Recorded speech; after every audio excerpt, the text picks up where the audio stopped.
The unexpected resistance. The Xerath Coalition armada stretched across space like a metallic river, each vessel a tooth in the maw of the galaxy's most feared military force. Commander Xeltar stood on the bridge of his flagship, the Dominion's pride, his forearms clasped behind his carapace as he surveyed the tactical display. Humanity's outer colonies dotted the star map like scattered pebbles, seemingly defenseless against his overwhelming force. "Begin the assault," Xeltar ordered, his mandibles clicking with satisfaction. "Target the agricultural world of New Haven first. Show these humans the price of refusing our generous offer of vassalage." The Coalition had given humanity 3 standard cycles to surrender and join their empire as a tributary species. The humans had responded with a message so bizarre that Xeltar had dismissed it as a translation error. "We prefer to stand on our own feet, but thanks for asking." As his fleet approached New Haven, Xeltar expected the usual pattern he'd seen countless times before: panic, disorganized resistance, and swift capitulation. What he got instead was something entirely different. The first wave of assault craft descended through the atmosphere, their shields glowing bright against the friction. Suddenly, warning klaxons screamed across the Dominion's pride.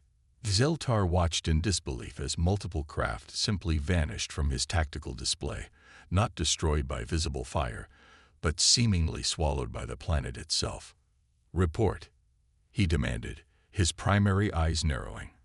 "Commander, we're detecting unusual energy patterns," his tactical officer stuttered. "The humans appear to be using the planet's magnetic field to create localized EMP bursts.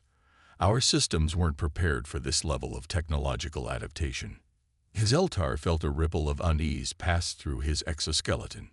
No species this young should possess such capabilities.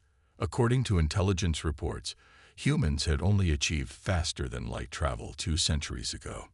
"Deploy ground forces," he ordered. "Overwhelm them with numbers." The drop pods launched, thousands of Coalition warriors descending toward the surface. But as they approached their landing zones, the unexpected happened again. The very terrain seemed to rise against them. What appeared to be simple farmland transformed into elaborate trap systems. Irrigation ditches became kill zones, grain silos revealed themselves as disguised defense turrets, and the gentle hills concealed bunker networks that shouldn't have existed. Hours passed, and the reports grew increasingly disturbing. Coalition forces found themselves fighting not a conventional army, but an entire population that seemed prepared for exactly this scenario. Farmers wielded weapons with military precision, children operated drone swarms with terrifying efficiency, and elderly humans coordinated supply lines that materialized and vanished like ghosts. As the first day ended, Xeltar received a priority transmission from his ground commander. The warrior's armor was scorched, his breathing labored. "Commander, we cannot secure the primary objectives. The humans, they fight like nothing we've encountered. They don't hold territory. They flow around us like water, striking where we're weakest and disappearing before we can respond." "Where is their fleet?" Xeltar demanded. "Their military forces." "That's just it, sir.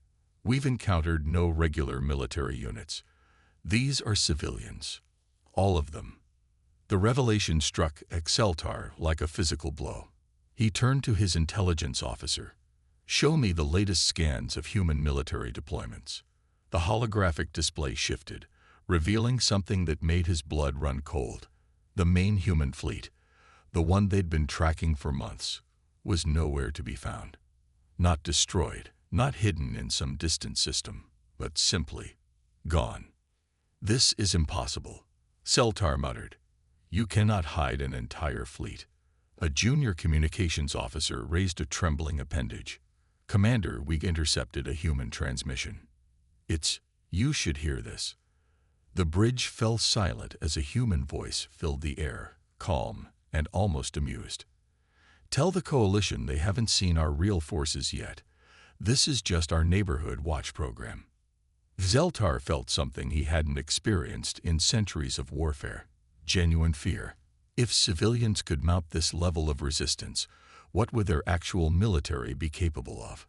"Expand our sensor suites," he ordered, trying to keep the uncertainty from his voice. "Find their fleet. Find their armies. They must be somewhere."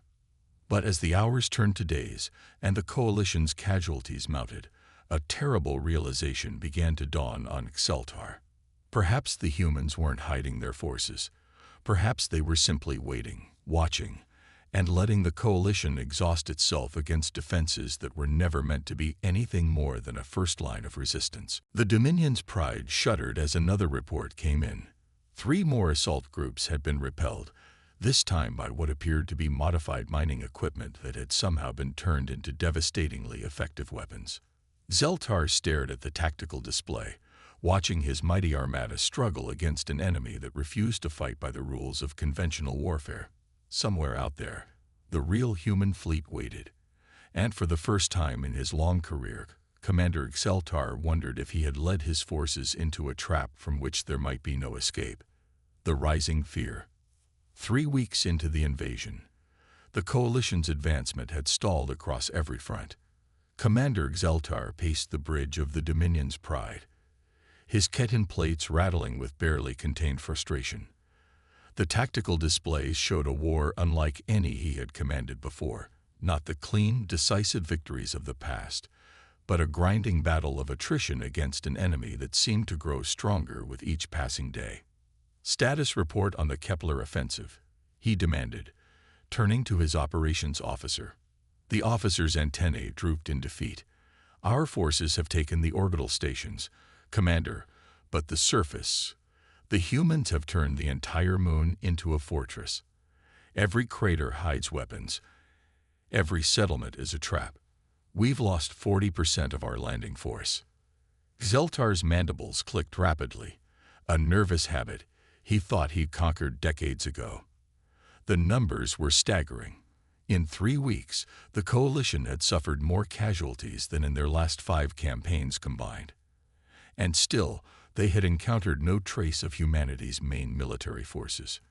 "Commander," the communications officer's voice cut through his thoughts, "we've intercepted another transmission. It's encrypted, but our systems managed to decode fragments." "Play it," Zeltar ordered. Static filled the bridge, followed by snippets of human voices. "Reserve fleets maintaining position. Dark side deployment complete. Operation Hidden Sun proceeds as planned. Let them think they're winning." The transmission cut off, leaving a heavy silence in its wake. Zeltar felt his exoskeleton tighten involuntarily. Reserve fleets. How many ships did these humans have? "Sir," his tactical advisor approached cautiously, "I've been analyzing the pattern of human resistance. There's something orchestrated about it. Each colony we attack seems to have exactly the right defenses to counter our specific assault strategies. It's as if they knew our battle plans in advance." Zeltar dismissed the notion with a wave of his upper arms. "Impossible. Our encryption is unbreakable." "Perhaps," the advisor continued, "but consider this. Every world we've attacked has fought differently, yet with perfect coordination. New Haven used environmental warfare. Kepler turned industrial equipment into weapons. The Ceres outposts employed nanoswarm defenses we didn't even know existed. This level of adaptability suggests..." "Suggests what?" Zeltar snapped. "That we're not fighting separate colonies, sir. We're fighting a single, unified organism, and what we're seeing might be just its immune system." The metaphor sent a chill through Zeltar's neural clusters. He turned back to the main display, where fleet positions were updated in real time. His armada, once a symbol of inevitable victory, now looked scattered and vulnerable. "Commander," the sensor officer's voice was shrill with panic. Massive energy signatures detected in the ore cloud. They're appearing out of nowhere. On screen." Zeltar commanded. The display shifted to show the outer reaches of the system. For a moment, there was nothing but the darkness of space. Then, like stars being born, points of light began to appear. Dozens, then hundreds, then thousands.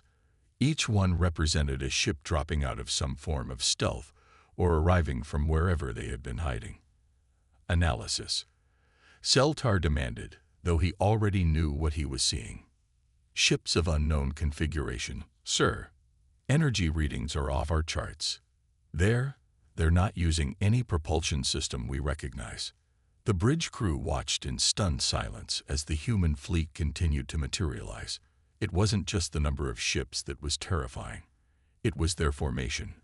They moved with perfect synchronization, like a single entity rather than thousands of individual vessels. Sir, the intelligence officer's voice trembled. I've cross-referenced the energy signatures with our records. These aren't civilian vessels converted for war. These are purpose-built warships of designs we've never encountered. Celtar felt his world tilting. Everything they thought they knew about human military capability was wrong.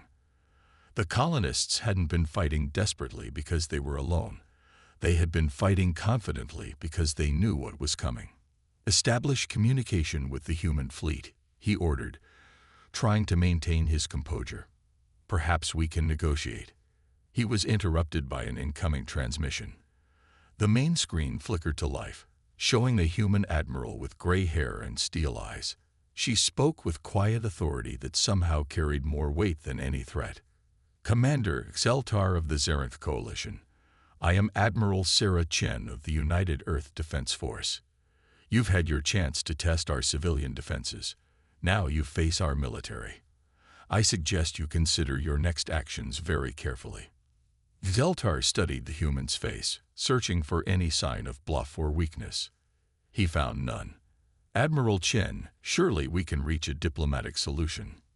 We offered you peace, she interrupted. You chose war. You've spent 3 weeks learning how our farmers and miners fight. Now you'll learn why even they weren't afraid of your armada. The transmission ended, replaced by tactical data that made Celtar's heart stop. The human fleet wasn't just large, it was strategically positioned to cut off every escape route. They had turned the entire star system into a trap, and the coalition had walked right into it. All ships, defensive formation. Celtar ordered, but he knew it was futile. The humans had played a game within a game, letting the coalition believe they were winning while positioning their true forces for a decisive strike. As the human fleet began its advance, Celtar realized with growing horror that everything, the civilian resistance, the adaptive tactics, the apparent desperation, had been a carefully orchestrated performance. The humans hadn't been defending their colonies. They had been studying their enemy, learning their weaknesses, and preparing for this moment. The coalition had come to conquer what they thought was a young, divided species. Instead, they had awakened something far more dangerous, a civilization that had turned warfare into a science and unity into a weapon. The Silent Fleet awakens. The Coalition War Council convened an emergency session aboard the Dominion's Pride. Commander Celtar stood before the assembled leaders, their holographic forms flickering with the strain on the ship's overtaxed systems.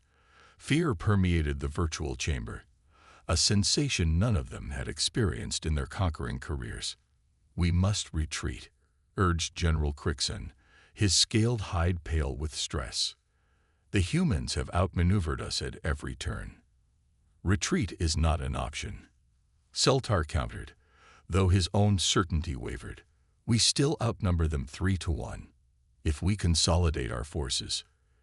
You don't understand, interrupted Admiral Voska, her tentacles writhing in agitation. Look at the energy readings from their ships. They're not using fusion reactors or antimatter drives. It's something else entirely. The council fell silent as the implications sank in. The humans hadn't just hidden their fleet. They had concealed an entirely new level of technology. We proceed with the assault, Celtar declared, his voice carrying more confidence than he felt. All ships converge on Earth. If we take their homeworld, their fleet will have to engage us directly. As the Coalition Armada began its final push toward Earth, something strange happened. The human resistance across the colony suddenly ceased. Mining operations stopped fighting. Agricultural worlds went quiet. It was as if someone had flipped a switch. "They're retreating," reported Celtar's tactical officer, confusion evident in his voice. "All human forces are withdrawing to Earth's defensive perimeter." "It's a trap," warned Admiral Voska. "Everything they've done has been a trap." Celtar snapped. "But we have no choice. Forward." The Coalition fleet surged toward Earth, a tidal wave of metal and energy. As they approached, they encountered something that defied their understanding of physics, a defensive grid that appeared to be made of pure energy, stretching across space like a spider's web. "Impossible," breathed the science officer. "Those energy patterns, they're manipulating spacetime itself." Before Celtar could respond, alarms blared across the bridge. Throughout the system, massive energy signatures were appearing. Not just ships, but entire battle stations materializing from what seemed like folded space. "Commander," the sensor officer's voice was barely a whisper, "I'm detecting over 50,000 vessels. And, sir, they're not all military. I'm reading colony ships, research vessels, even civilian transports. They're all armed and integrated into a single command network." The main display updated to show the true scope of humanity's response. It wasn't just a fleet. It was their entire civilization mobilized for war. Every ship, station, and satellite had been weaponized and networked into a single coordinated entity. Admiral Chen's face appeared on screen once more. This time, her expression held something that chilled Celtar more than anger: pity. "Commander Celtar, you've fundamentally misunderstood humanity. We don't have a military and civilians. We have a species. When threatened, every human becomes a defender. Every tool becomes a weapon. Every mind contributes to our survival." "But your colonies," Celtar stammered. "They'd fought alone, desperately." "They fought exactly as planned," Chen interrupted.